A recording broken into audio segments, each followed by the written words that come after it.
Ya inilah sejahtera hati. Ini bagi saya ngomong, ini ngaji laku, bukan ngaji kitab, tapi ngaji laku. Dan ngaji laku tadi Mas Sigit sampaikan juga modalnya apa? Jujur di sejahtera hati ini.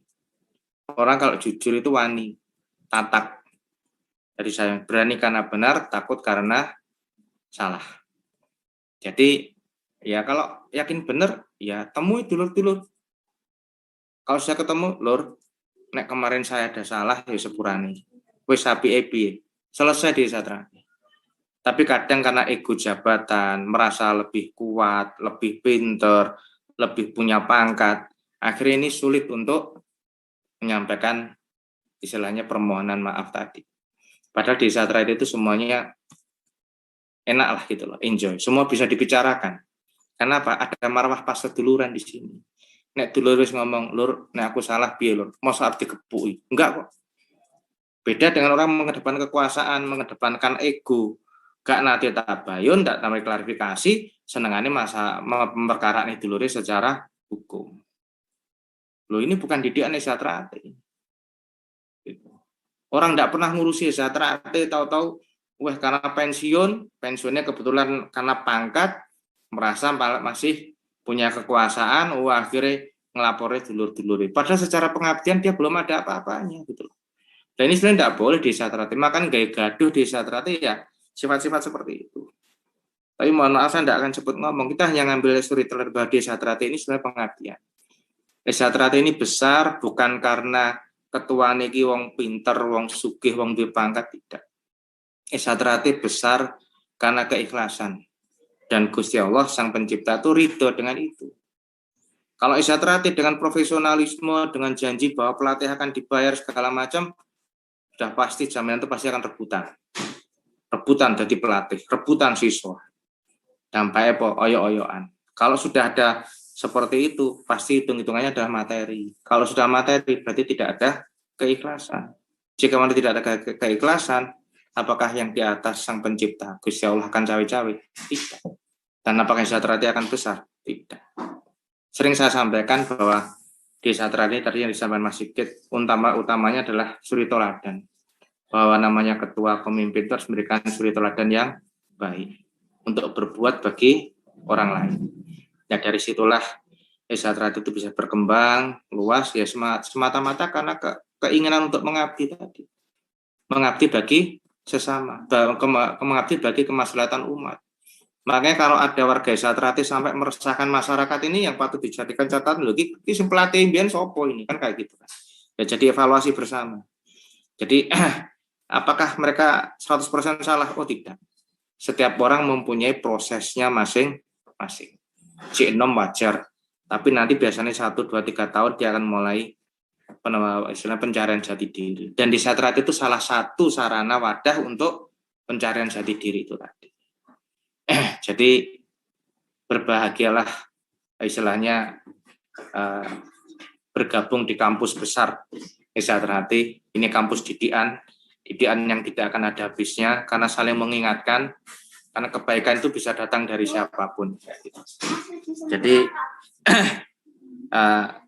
namanya proses, tidak bisa kita semudah membalik tangan. Jadi apa yang disampaikan Mas Sigit tadi itu ya patokan awal, patokan dasar kita bahwa kita melangkah itu tetap kudu enek garisnya, kudu real jadikan patokan. Kalau tidak ada patokan aturan nanti kita ya sak penake. Tetapi yang patut kita sadari bahwa kita di sejahtera kuncinya di awal semua yang harus kita letakkan adalah pas seduluran. Pas seduluran itu adalah ketemu, ngobrol, silaturahmi. Nah, bahasa zaman sekarang yo ayo ngopi bareng kan kayak gitu. Nah, kalau nggak pernah ketemu, nggak pernah ngobrol, nggak pernah istilahnya ngopi bareng, kapan iso temu rose kan kayak gitu. Isinya main apa jenenge salah-salahan aja, tapi tabayun klarifikasi nggak pernah ada, itu janganlah. Makanya saya dari titip dalam sarasan ini segala permasalahan jika ada apa-apa ketemu, ngobrol kan kayak gitu. Memang tidak di sejahtera cara penyelesaiannya mungkin tidak bisa langsung disatu kayak organisasi sikat pecat, tidak. Di sejahtera itu kalau ada konflik kadang ya memang kalau terpaksa ya harus dipisah dulu. Nanti seiring waktu pelan-pelan nanti akan dijadikan satu kembali. Jadi terlebih ini Mas Sigit kan bagian organisasi, wah suka dukanya banyak ini. Kadang sama Ryan atau rantingnya ada yang ngeker. Nah, termasuk di Madiun juga sama. Ada Ryan nggak mau gabung sama rantingnya, nggak malah pindah ke ranting yang lain. Ya, ini proses nggak apa-apa, tapi pelan-pelan dimong, akhirnya, ya Mas, saya kembali ke ranting saya. Ini butuh proses, tidak bisa saklek. Karena itu tadi, ada asah, asih, dan asuh. Bukan saklek organisasi, bukan kan kayak gitu. Jadi, sekilas ya, itu yang mungkin bisa saya tambahkan ya. Karena memang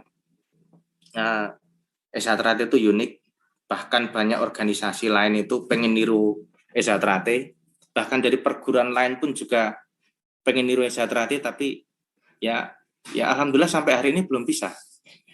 Karena sudut pandangnya sudah berbeda gitu loh. Ada perguruan lain tuh datang ke Bojonegoro sampai beliau tuh heran, loh Esatrate itu sekelas ranting saja sudah membangun padepokan, kan kayak gitu. Sementara kami untuk membangun padepokan sekelas pusat saja masih kesulitan. Nah, jadi ya itulah uniknya Esatrate. Kenapa? Keikhlasannya gitu yang kita tebarkan, maka ya akhirnya Gusti Allah tuh maringi dalan ya kan kayak gitu. Ya inilah keunikan Esatrate. Nah ini yang harus kita jaga, bahwa ada marwah keikhlasan. Inilah yang menjadi kunci besarnya Esatrate. Nanti kalau keikhlasan ini hilang, digilas oleh kepentingan ekonomi, sampai mendaftarkan sabuk, air mineral segala macam, janganlah. Itu ben diurusi dulur-dulur sing liyane. Esatrate konsen di pencak silat, didikan budi pekerti luhur, karena itulah marwah utamanya di Esatrate.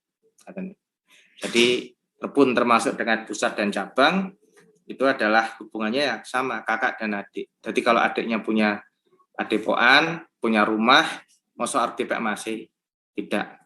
Esatrate sampai hari ini belum seperti itu. Dulu Mas Tarmaji nyampaikan kalau yang suro itu ki ngabehi, ngabehi itu ngakabehi, ngakabehi artinya menguasai segalanya. Kalau di Esatrate tidak, ki hajar, hajar itu guru itu ada suatu kebanggaan bila mana bisa mendidik muridnya itu bisa lebih pandai dibanding gurunya. Berarti berhasil gurunya. Pun termasuk di Esatrate, kalau Trenggalek padepokannya lebih megah daripada Madiun, ya itu keberhasilan Esatrate bisa mendidik adiknya lebih mapan. Ngerti nih Mas Sigit nih. Nah, jadi sampai akhirnya itu gerbangnya Trenggalek itu, padepokan Trenggalek sampai ditiru oleh padepokan yang baru di Esatrate. Jadi perlu dipahami di Esatrate ini gini, antara pusat dan cabang itu kita bandingkan gampangnya gini, ada organisasi Muhammadiyah dan Nahdlatul Ulama. Muhammadiyah ini tersentral itu butuh kos, butuh biaya besar. Tapi Muhammadiyah punya sumber dana, dia punya badan hukum ekonomi, punya badan hukum kesehatan, rumah sakit, dia punya badan hukum pendidikan, SMA sama universitas, sehingga pembiayaan bagi dia tidak ada masalah. Tapi Nahdlatul Ulama, ini pondok-pondoknya tuh otonomi kagungannya kiai-kiai ini. Ya, otomatis lah yang di Esatrate ya hampir mirip seperti Nahdlatul Ulama ini. Untuk proses sekarang Muhammadiyah ya kita belum sanggup lah. Karena namanya berangkat dari keikhlasan, duitnya ya enak setahun pisan kan kayak gitu kan. Lalu dikelompoknya sidik-sidik. Ya semoga kota cabangnya kayak Mas Sigit semua bisa tertib, administrasi membangun. Ini udah mau beli tanah lagi. Mas Bojonegoro juga gitu. Padepokannya tidak hanya satu titik, rencana mah di 4 penjuru. Mata angin akan beli lahan semua kan kayak gitu. Jadi ranting sudah punya, pusatnya Bojonegoro juga sudah 3 titik, mau masih nambah pengen 2 titik lagi Mas Wahyu bilang. Sama nanti mungkin Kerawang sebentar lagi juga nyusul seperti itu. Artinya apa? Kita diban keikhlasan, kita berbuat untuk orang lain. Jadi seneng, nek ngedelok dulure seneng. Jadi didikan di Esatrate buan terus akhirnya ngelak-ngelak, tiap kali ngelak ini pun mboten penak. Kuwi duduk setia hati wi. Niku sakit hati. Sakit hati ya ndak patut lah. Mosok tak lihat di grup WA tuh bendino ngelek-ngelek tuh pegak waleh tuh. Pegak bosen tuh gitu loh. Ini didadekne buku no genep setahun no tebele sak piro itu. Makanya kalau saya titip di forum ini juga jangan menjelekkan orang lain. Karena itu adalah bagian dari doa, tidak sadar itu sama artinya kita jelekkan diri kita sendiri. Jangan. Jadi kalau orang jelekkan itu alhamdulillah saja. Karena bersyukur mereka masih mikirkan kita, sementara kita tidak mikir mereka kan kayak gitu. Makanya nanti buat Karawang atau cabang yang lainnya, kembali ke marwah Esatrate tadi, kita berbuat ikhlas berbuat bagi orang lain demi kebaikan, demi kemaslahatan, dan semoga itu menjadi catatan amal kita di hadapan Sang Pencipta, di hadapan Allah Subhanahu wa taala. Kalau ada sesepuh itu belum bisa mungkin belum bisa asah, asih dan asuh, ya berarti kita ambil jalan tengah saja, berarti kita sedang diuji kesabarannya gitu saja. Karena tidak mesti setiap sesepuh itu sempurna kan kayak gitu. Ya kalau kita mungkin saat itu belum pas dengan nasihat beliau, ya kita mungkin cari yang pas dan mungkin kita minta tolong agar menyampaikan hal sebenarnya lewat jalan memutar lah kalau dulu tuh. Yang disegani sesepuh ini siapa, ya kita sambat, kita Islam menyampaikan unek-unek kita kepada beliau. Karena ya mungkin ada beban berat pikiran segala macam sehingga mungkin pangandikannya beliau mungkin kurang pas. Dan kita tidak usah diambil hati lah. Ibaratnya toh kita ini yang penting saya berbuat bagi satrate ngabdi tidak tergantung karena siapa atau oleh karena apa kok. Saya ngabdi sajalah kan kayak itu. Yang berhak menilai apa yang kita lakukan kan bukan beliau-beliau ini, tetapi kan yang di atas kan kayak gitu. Ya sudah kita berbuat saja santai gitu, selesai. Itu yang pertama kalau menurut saya. Karena saya tidak tahu detailnya seperti apa. Kecuali kalau saya detail permasalahannya apa, paham, saya bisa nyampaikan. Tapi karena detailnya tidak jelas ya saya jawabnya ya secara umum saja lah, yang mungkin bisa diterima seperti itu. Jadi santai saja. Yang kedua terkait apa tadi? Kenapa kok belum 5 tahun sudah parluh itu ya? Tadi Mas Sigit sudah jawab. Tapi kalau pengen dijawab lebih terbuka begini. Desa Terati itu kan belajar setia hati. Setia hati itu jujur kepada hati. Kenapa kita diajak jujur? Diajak jujur karena barang siapa mengenal dirinya maka dia akan mengenal Tuhannya. Nah, kan itu di Mukadimah Linia 2 kan sudah jelas. Setia hati sadar meyakini akan hakikat hati itu dan akan mengajak setiap warganya menyingkap tabir selubung hati nurani di mana sang mutiara hidup bertahta. Nah, menggolek Gusti Allah ki golek sang mutiara ini kan hanya bisa dicapai dengan kejujuran. Nah, kalau jujur saja belum bisa, bagaimana kita akan bisa ngajak orang lain untuk berperilaku jujur? Padahal jujur itu untuk ketemu tadi. Ya, terkait kenapa 5 tahun, kalau Mas Sigit tadi menjelaskan secara organisasi, kalau saya menjawabnya secara ajaran. Jadi barang siapa berbohong, pasti akan diikuti kebohongan berikutnya. Di Satrati diajarkan juga jer lahir utusaning batin. Artinya apa? Apa yang kita lakukan ini sebenarnya cerminan isi hati. Ngapunten, mohon maaf saya tidak bermaksud, tapi sebagai evaluasi kita semua, kalau saya bilang diakoni gak diakoni dalam Parluh 2016 ada ketidakjujuran. Nah, sebenarnya solusinya gampang, yaitu apa? Permohonan maaf. Kalau kemarin kebijakan saya ada kelirunya, saya mohon maaf. Tapi ini sudah terjadi, bagaimana baiknya? Nah, tapi yang terjadi apakah ada tanda kutip seperti itu, ya mungkin mohon maaf nih. Akhirnya kan uang itu kan akhirnya gak tatap. Hati ini kan tidak bisa bohong. Sehingga saat ada saudaranya istilahnya vokal sedikit, langsung disikapi secara frontal. Kenapa? Saya yang milih hanya sekian. Wah, sehingga kalau ada yang vokal dianggap sebuah ancaman, lalu dipecat, dinonaktifkan. Nah, awal mulanya kalau saya ngomong Sleman, dan saya bisa cerita, karena saya pernah ngobrol dengan salah satu pengurusnya beliau. Jujur saya tidak usah sebut nama. Mas, lah itu kok di Sleman ada parapatan cabang. Padahal SK-nya Mas Bimo itu masih lama, masih setahunan lebih kan kayak gitu. Itu 2016, SK-nya Mas Bimo masih 2017 kalau nggak salah. 2018. Loh, di SK dari Mas Masih kan ada klausul bahwa ketua cabang bisa diganti sewaktu-waktu. Benar. Tidak salah itu Mas. Di SK-nya Mas Maji ada klausul bahwa ketua cabang bisa diganti sewaktu-waktu. Tapi kan harus ada sebab. Apa kena kasus pidana, melanggar pepacuh, gak iso gak guyub rukun dulur-dulur. Lah ini kalau tidak ada sebab, tahu-tahu Tahu-tahu ada parapatan cabang tanpa melibatkan kepengurusan yang lama. Terus pas sedulurannya nanti menghargai sebagai sesama saudara mana? Beliaunya tidak bisa jawab, diem. Itu yang terjadi. Tapi Sleman itu terus Bangkalan. Bangkalan tadi Mas Agung dari Balikpapan mungkin ngalami sebagian pengurus Balikpapan atau menyatakan mundur. Habis mundur 2 minggu kemudian pegang SK dari beliaunya. Padahal pengurusnya lama masih eksis, masa baktinya belum selesai. Nah itu kan ada di banyak cabang lain, mungkin Pemalang, Pekalongan, Pekanbaru, Bojonegoro, Lamongan. Nah ini kalau dibiarkan terus-terus rusak Desa Trate. Tapi kan hal seperti ini tidak perlu diungkap, karena di Desa Trate tidak boleh cerita jeleknya orang sebenarnya. Tetapi ini sebagai evaluasi, dan mungkin Ngabun dan Madiun kan tidak menyampaikan, ya istilahnya, ya karena menjaga itu tadi. Kalau ini tadi yang Mas Sigit sampaikan, ya terpaksa harus ada, ya mungkin seperti itu. Dan terlebih saya masih ingat, saya ngobrol dengan sesepuh, saya masih ingat juga itu Mas Murjoko diundang ke satu tempat di Jawa Tengah karena kesibukan di Madiun. Menjelang suro itu mesti ada rapat koordinasi dengan Polda, Polres, Polresta, Kesbang Kota, Kabupaten. Mas Murjoko tidak bisa hadir. Tahu-tahu di medsos beredar penonaktifan Mas Murjoko. Saya anggap ini isu atau hoax. Kenapa? Satu, di medsos tidak bisa dipertanggungjawabkan siapa yang buat. Dan itu jauh dari didikan Desa Trate. Adab Desa Trate tidak ada. Dulu Mas Imam itu kalau ada saudara yang salah, mesti diajak ngobrol sendiri. Di dalam ruangan, di dalam kamar, menjaga harga diri saudara tersebut agar tidak merasa dipermalukan. Kalaupun ada saksi cukup 1 orang.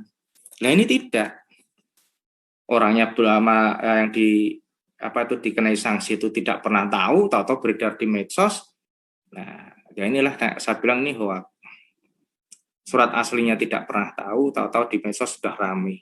Ini jauh dari didikan akhlak Desa Trate. Satu, saya telepon, saya sampaikan, Mas, ya kadang saya manggilnya Om, kok ada berita seperti ini di medsos, bagaimana? Habis itu terus, loh lah masalahnya di mana? Ya jelas masalah, ini Muharram tinggal 2 hari. Dan terus nanti yang tanggung jawab koordinasi dengan Polda, Polres, Polresta siapa? Kayak gitu. Nah, engko tak tunjuk salah satu wakil ketua. Loh siapa? Suronya tinggal, Muharram tinggal 2 hari. Nah, ya aku dewe, alhamdulillah. Berarti kalau ada undangan dari Polda, Polres, Polresta, Kesbang, berarti harus rawuh sendiri di Madiun. Juga ngono, kok wakilono ngono kuwi. Ya sudah, beliau berkata seperti itu, saya tidak berani melanjutkan. Berarti saya sudah menduga ini pasti akan geger. Kan kayak gitu. Dan patut diingat, Nun Sewu, ini fakta. Mas Taufik 2016 selama bulan Muharram tidak 1 hari pun ada di Madiun untuk melakukan koordinasi, pengesahan, penjadwalan ke cabang mana, tanggal berapa, yang ditugaskan siapa, tidak pernah. 2016. Nah, dari 2017 pun sama, rapat persiapan juga tidak ada. Tahu-tahu beredar seperti itu. Ini kan pasti akan menimbulkan yang disampaikan Mas Sigit. Gaduh ini nanti kapal nggak jelas ini nanti kan akhirnya waktu malam Muharram ada cabang-cabang itu yang mempertanyakan kebijakan Mas Taufik, ya kan? Ya itu cabang. Kalau ditanya saya nggak ngikut, mau saya di luar. Nah, kalau saya jelas saksi saya ada Mas Rohim, Kasat Intel Sumeneb, Polres Sumeneb sekarang. Dulu Intel Polda. Saya di luar di parkiran, adik-adik itu yang parkir di halaman di lapangan samping Padepokan itu karena diminta oleh Satpol PP akan diangkut sepeda motornya, saya minta agar dimasukkan ke motornya dimasukkan ke Padepokan. Kalau di rumah sendiri kan sampai subuh mau besok kan tidak ada masalah kan kayak gitu. Kalau orangnya nggak mungkin lah diangkut sama Satpol PP. Nah dari situlah terus Mas Rohim keluar terus cerita. Jadi penyekapan itu tidak ada. Di dalam Muharram itu aparat banyak. Jadi kalau orang ngomong ada penyekapan, disekap, disandera, wah dipersekusi apa, wah itu bohong banget itu. Kalau ngomong ngomong ke sinilah, jangan ngeliat medsos gitu loh. Ngomong sendirian siapapun juga bisa kan kayak gitu kan. Tidak. Jadi omong jangan sepihak. Alhamdulillah kemarin Mas Harsono sudah menyampaikan kayak gitu. Kalau yakin benar nih, pasti akan berani. Sehingga saat kemarin sehingga majelis luhur itu ngambil kebijakan, itu bukan karena apa-apa, karena pengalaman. Setahun sebelumnya toh beliau ini tidak ada di Madiun. Satu hari pun tidak ada. Tahu-tahu ada di medsos seperti itu, dan waktu dimintai pertanyaan kebijakan, beliau tidak bisa jawab. Loh, apakah ini kan bulan Muharram ini kan harus diselamatkan dulu. Adik-adik ini kan harus diselamatkan dulu kegiatan Muharram ini. Baru nanti setelah itu dibahas bareng. Tapi beliaunya juga tidak hadir. Beliaunya tidak hadir, sehingga Mas Huda saat itu, nah ini saya ngeliat videonya juga, Mas Huda menyampaikan, apakah saudara-saudara bersedia bertanggung jawab atas keputusan bersama yang kita buat pada siang hari ini? Itu diulang 3 kali. Dan semua ketua cabang dewan itu pun menyatakan siap. Dan apakah saudara-saudara sanggup bertanggung jawab atas keputusan bersama yang kita buat pada hari ini? Mereka menyatakan siap. Artinya apa? Itu forum parapatan Rakornas yang disepakati berubah menjadi parapatan luhur. Nah, akhirnya kan simpel. Kalau memang yakin benar, ya monggo datanglah kan kasar. Kalau datang terus Lur, kalau saya ada salah, saya mohon maaf. Terus kalau kebijakan kemarin ada kelirunya, saya mohon maaf. Terus ini baiknya bagaimana? Tidak akan terjadi Paluh 2017, insya Allah. Gitu. Tetapi karena ini administratif butuh solusi saat itu. Butuh solusi cepat lah kasaran. Jangan sampai kegaduhan ini berlanjut. Jadi jujur saya ngelihatnya lewat rekaman video. Karena pasar di depan. Saya ada tamu, gitu. Ada tamu yang mengaku-ngaku sebagai pengurus yayasan, ya kan? Terus minta agar tidak ada kegiatan di Padepokan. Dia membawa akte perubahan pengurus yayasan menjadi Pak Lanjar. Saya ngadepi di depan, dia membawa akte Mardiah nomor 9. Nomor 9 nih. Tanggalnya 21 Oktober 2017. Tapi tahu-tahu kemarin yang kita gugat oleh Mas segala macam itu ya akte nomor 9. Kita tidak tahu ternyata waktu yang gugatan Mas Andre sama waktu gugatan Mas Is yang pertama terkait yayasan itu kan hanya membuktikan sakjane fotokopian ini benar apa enggak. Fotokopi ini benar apa enggak? Benar enggak ada perubahan? Nah, ternyata di pengadilan ternyata ada. Tapi cuman kita enggak ngelihat. Baru kemudian gugatan berikutnya gugatan sing benar. Mas Andreas sama Mas Wahyu. Karena kenapa? Yayasan ini kan dulu yang dirikan Nezatrati. Karena Nezatrati ormas tidak berbadan hukum. Sehingga duweni lemah gak iso. Karena itu didirikan yayasan, ben iso duwe lemah. Nah, setelah punya tanah kok sakit dipisah saka Nezatrati. Nah, pertanyaan kan nek dipisah terus aset ki weane sapa? Weane yayasan. Terus weane yayasan baru setelah itu weane sapa? Ojo ngomong Nezatrati nek wis dipisah lho ini. Nah, berarti kan yayasan miliknya tanda kutip Dewan Pembina. Terus Dewan Pembina ini sapa?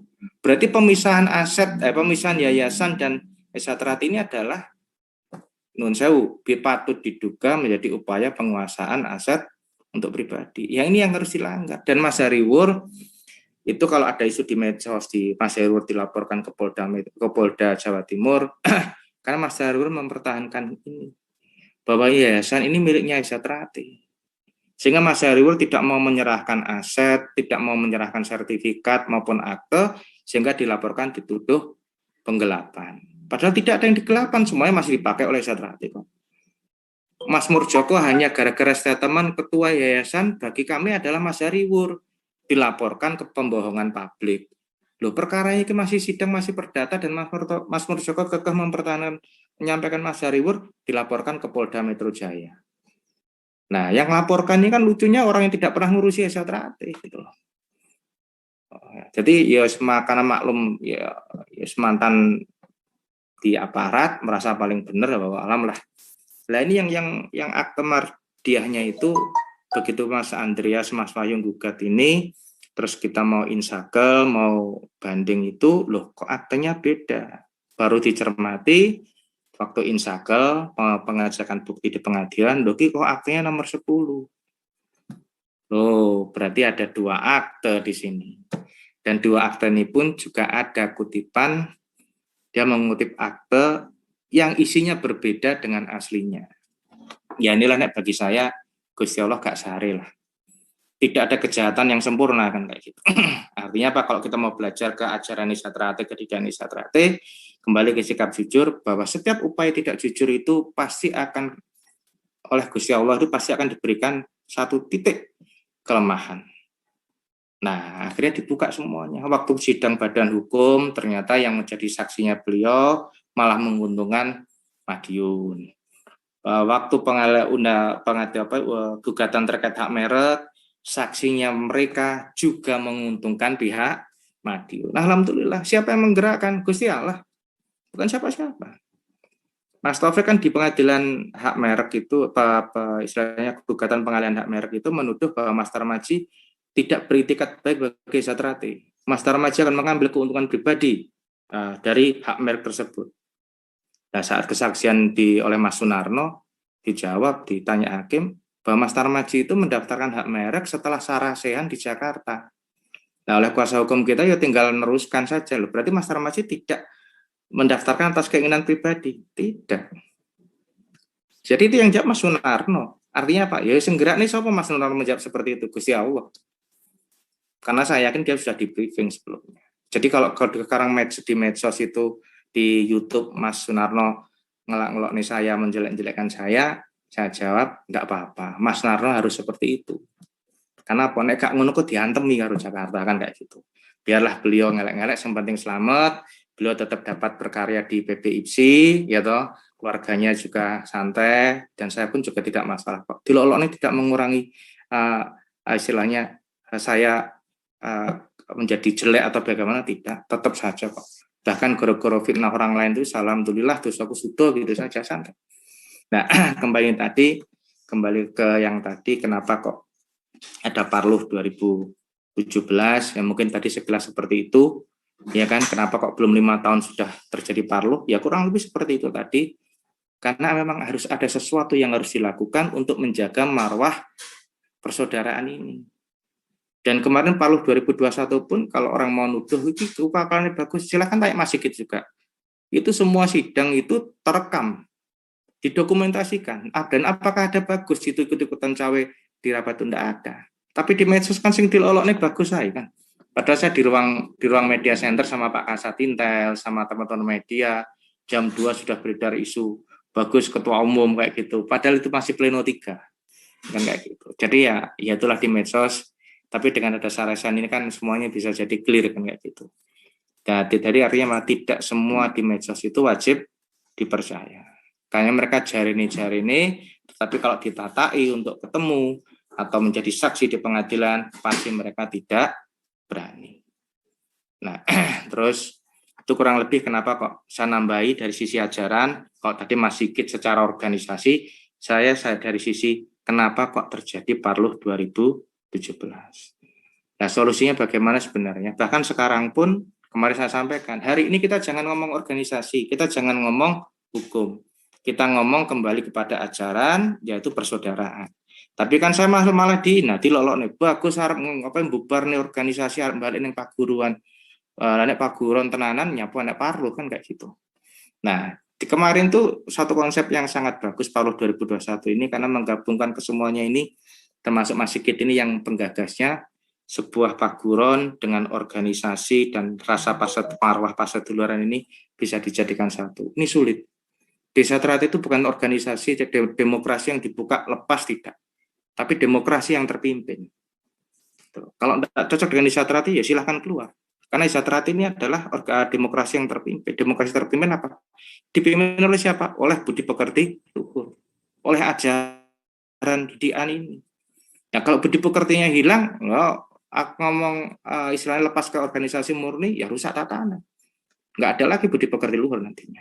Nah, akhirnya sotor-sotosan. Nah, ini jawaban terkait kenapa kok Parluh belum 5 tahun kok terjadi Parluh. Dan rata-rata nun sewu yang bengok-bengok itu adalah bukan peserta Parluh. Jawaban saya kalau di medsos, di grup WA atau apapun, simpel jawaban saya. Mas, saya ini bukan peserta Parluh. Sampai juga tidak peserta Parluh. Dalam Parluh kita sudah mempercayakan kepada ketua cabang, kepada ketua dewan untuk mewakili kita ke dalam forum tersebut. Ya sudah, kita hargai. Gitu.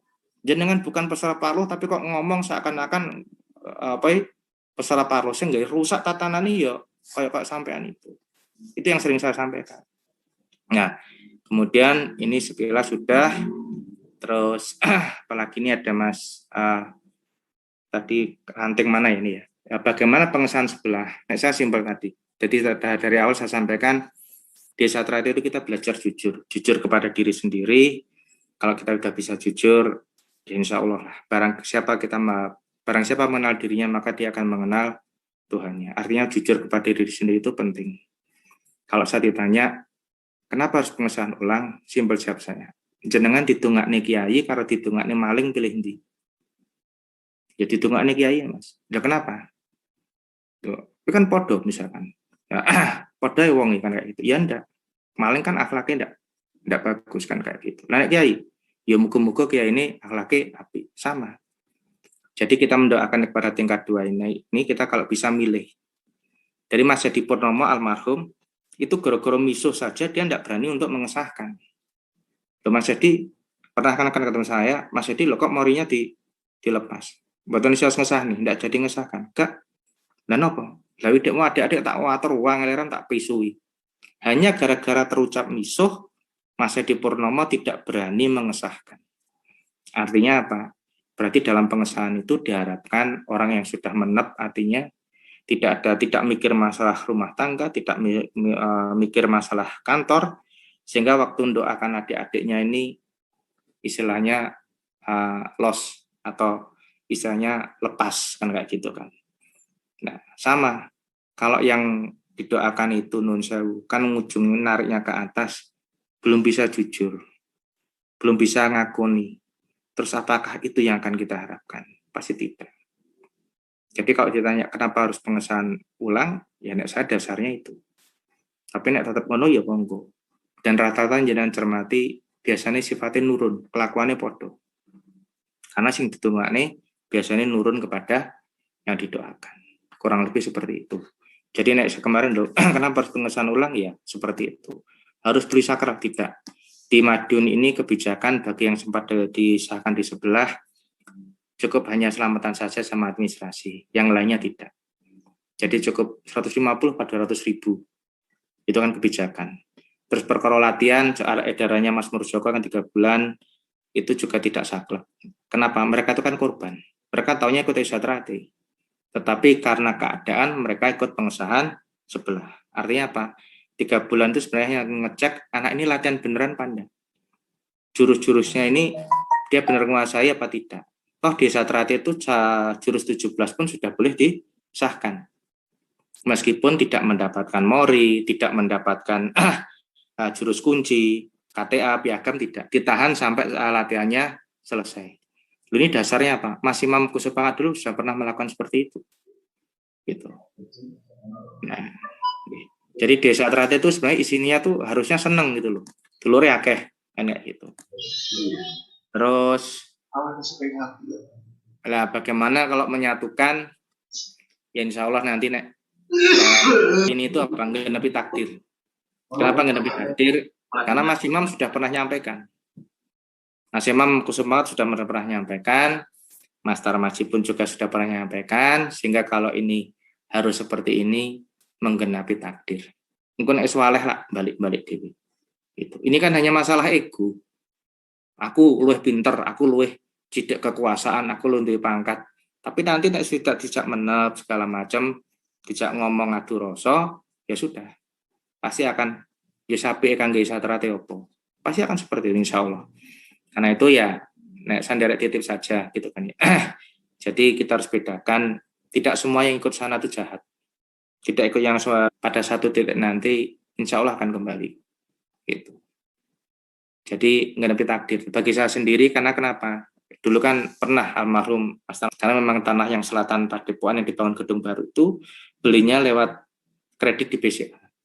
Sehingga pakai atas nama bapak, dan cicilannya itu sama ibu juga sudah disiapkan. Gus nek wong takok, inggu cicilannya tak cepat nih. Pernah nyampaikan begini, Gus bener lemah ki jenenge bapak, tapi duduk hakmu, bukan hakmu, bukan hak emak. Karena pernah nyampaikan sok enek gegere Satrate, rebutan Padepokan, oyo-oyoan Padepokan, sementara bangun sik ning kidul lapangan. Iku gegere suwi, Madiun karo Jakarta. Tapi insya Allah menang. Mas Tarmaji nyampaikan seperti itu. Saya masih ingat karena nyupiri kendaraan bayar ke Dispenda. Ada lagi saudara yang nyampaikan, Ben Mas Marji nanti nyampaikan Mas, so isa terate geger, ya teman-teman, gitu, mobil tinggal lerem alon kayak gitu, dan sudah terjadi itu, teman-teman kepuk-kepukan, kocok dipecah, mobil dirusak sudah terjadi 20 Maret 2019, dan itu yang terjadi saat ini. Jadi saya ditanya apa kok geger ya, ngenepi takdir gitu saja, sehingga jangan terlalu dianggap sepaneng segala macam. Ini hanya masalah perbedaan sudut pandang dalam melihat desa Trate. Solusinya apa? Ya ayo ketemu, ayo ngopi bareng, kan nggak gitu. Nah yakin bener ya pasti ketemu lah itu. Dan apa ya, rombongan jam 3 pagi masuk Padepokan itu diarani rombongan apa saya nggak tahu, melompat pagar soalnya koyok maling gitu. Nah itu kan ada mediasi di lapangan Gulun, saya sudah nyarankan pertemukan hanya 4 orang saja, sesepuh saja, monggo lah gitu. Tapi namanya ngikat janji tadi dulur ya baik. Lah nek gak gelem dagak ego, lah itu yang jadi sumber masalah kan, kayak gitu. Kan kita sudah ngomong di mukadimah, tidak mengingkari martabat-martabat keduniaan, tidak kandas dalam pelajaran pencaksilat sebagai olah ketuban semata, melainkan lebih menyelami ke dalam pendidikan kejiwaan untuk menggapai sejauh-jauh kepuasan hidup abadi lepas dari rangka dan makanya kalau ngomong pas seduluran yo brigjene apa kombese apa AKBP di tanggal dhisik. Eselon siji ini tanggalnya dhisik. Enake Mas Mbak karo adik. Nek cik nanggal cik gawe brigjen digawa-gawa, maijene digawa-gawa, kombese AKBP ne eselon 1 ini digawa, gak bakal ketemu karena yang muncul pasti akan ego. Tanggalkan itu semua, kita ngobrol bareng sebagai dulur, insya Allah akan ketemu. Saya di sini nun saya kalau kamu jujur, saya ngadepi dulur-dulur korlap banyak kok. Pertama sekali, 2 kali kayak ya istilahnya macam mencurang gitu kan. Ya, tapi setelah 3 kali, 4 kali ketemu, dia Mas nek kula klentu. Kula nyuci kan biasanya Mas Tarmaji mau membuat dinasti. Padepokan arep dikuasai keluargane Tarmaji, kan kayak gitu kan. Begitu saya tunjukkan akte nih wis nang digoleki, pasal endi. Tidak bisa jawab karena mereka melihat akte ini secara langsung, diem kan. Nah, artinya di luar itu yang mereka terima masih informasi dari satu sisi. Begitu dituduh nih informasi yang lain yang benar, tetap mereka akan mikir kan. Begitu mikir, oh ternyata informasi yang saya terima adalah keliru. Ini hanya fitnah, pelintiran, kan kayak gitu. Nah, ya sudah begitu sudah seperti itu ya, Mas, nek saya ada kelirunya, saya mohon maaf. Selesai kan? Sudah. Namanya barang api itu tidak perlu ditawar-tawar, pasti akan dicari. Tapi nek barang elek, butuh promo, ditawak-tawak nih, dikek diskon kan kayak gitu. Jadi santai wae lah, santai saja. Kita ajak, yang penting kita ngajak kembali ke marwah organisasi, yaitu paseduluran, yaitu laku becik. Jujur, dimulai dari jujur kepada diri sendiri kan, santai. Oke, kurang lebih seperti itu jawabannya. Jadi pertanyaan 1, 2, 3, temukan kelebihanmu dan tutupi kekuranganmu. Nek kamu sudah bisa seperti itu, kamu tidak akan gampang-gampang mencela, menghina orang lain. Kenapa? Kamu tahu kemampuan dirimu. Tuh. Jadi nek wong isa trante gane cek nyelatu wong liya, nyalahne wong liya, ngelek-ngelek wong liya, aslinya sebenarnya dia tidak paham dirinya sendiri. Dia ngelokne lurah, wah lurah goblok ra iso mimpin. Lah nek kowe pinter mbok dadi lurah, ndang macung lurah. Tapi kan nyatanya dia tidak bisa. Sampai kapanpun ya ngelok-ngelokne terus. Artinya apa? Dia tidak sadar dirinya sendiri.